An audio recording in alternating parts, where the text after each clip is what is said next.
नमस्कार, मी डॉक्टर अस्मिता भद्रे, Dhanvantari Ayurveda medical college व चॅरिटेबल हॉस्पिटल उदगीर येथील बालरोग विभागामध्ये सहाय्यक प्राध्यापक म्हणून कार्यरत आहे. आपण 10वा आयुर्वेद दिवस साजरा करताना अनेक उपक्रम राबवले. याचाच एक भाग म्हणून मी आज आयुर्वेदाविषयी थोडक्यात माहिती सांगणार आहे व हा दिवस 23 सप्टेंबरलाच का साजरा केला जातो याबद्दल थोडक्यात माहिती सांगणार आहे.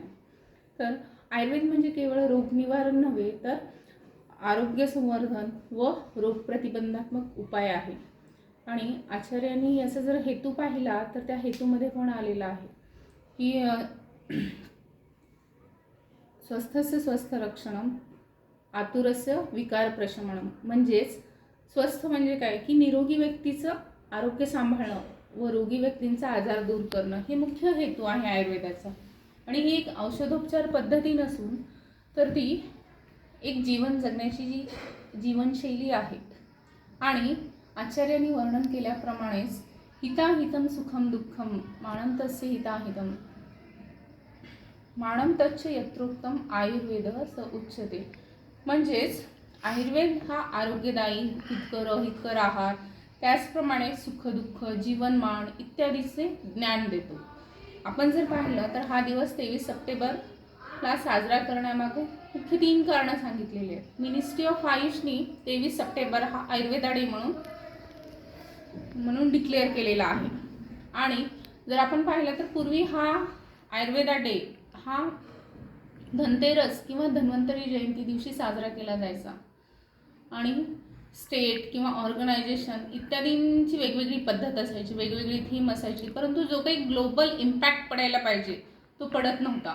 यामुळे मिनिस्ट्री ऑफ आयुष समोर 4 डेट्स ज्या दिलेल्या होत्या त्यापैकी 23 सप्टेंबर हा आयुर्वेदा डे म्हणून डिक्लेअर करण्यात आला. यामागची मुख्य 3 कारणे आहेत. आणि त्या कारणामध्ये फर्स्ट आहे ऑटम इक्विनॉक्स.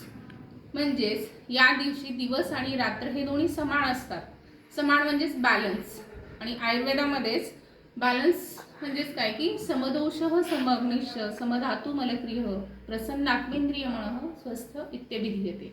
स्वस्थाची व्याख्या जर आपण पाहिली तर त्यामध्ये आलेलं आहे की दोष धातू मल अग्नी आत्मा मळ इत्यादींची समता म्हणजेच बॅलन्स स्टेट सांगितलेली आहे. आणि याच दिवशी दिवस आणि रात्र हे समान असतात आणि शरीरामध्ये पण एक बॅलन्स असतं. म्हणून हा दिवस आयुर्वेदा डे म्हणून साजरा करावा असे मिनिस्ट्री ऑफ आयुषने सांगितलेलं आहे.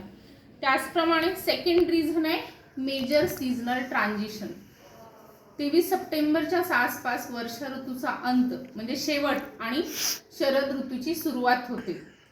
आणि हा काळ जो आहे आयुर्वेदामध्ये ऋतुसंधीचा काळ सांगितलेला आहे. आणि या काळामध्ये मानवी शरीर हे अनेक आजारांना प्रोन असते. आणि या काळामध्ये विशिष्ट असा हितकर आहार घेणे, विहार करणे या गोष्टी आवश्यक आहेत. आणि याच्याच संदर्भात 2 सिद्धांत सांगितलेले आहेत. सिद्धांत म्हणण्यापेक्षा एक ऋतुचर्या किंवा आहार परमतत्व यांचा उल्लेख आयुर्वेदामध्ये आलेला आहे.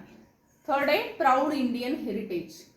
ही 23 सप्टेंबर हा आयुर्वेदा डे म्हणून जो हे केलेला आहे डिक्लेअर केलेला आहे त्यामागचा मिनिस्ट्री ऑफ आयुष यांचा जो हेतू आहे तो स्पष्ट आहे की आजकालच्या तरुणांना आपली जी मूळ संस्कृती आहे किंवा आयुर्वेदाची जी मूळ आहे त्यांच्याशी जोडून ठेवण्याचं कार्य या दिवशी अपेक्षित आहे. आणि मेन म्हणजे त्यांना हे पटवून देणं की ही एक औषधोपचार पद्धती नसून तर ही एक जीवन जगण्याची कला आहे. धन्यवाद.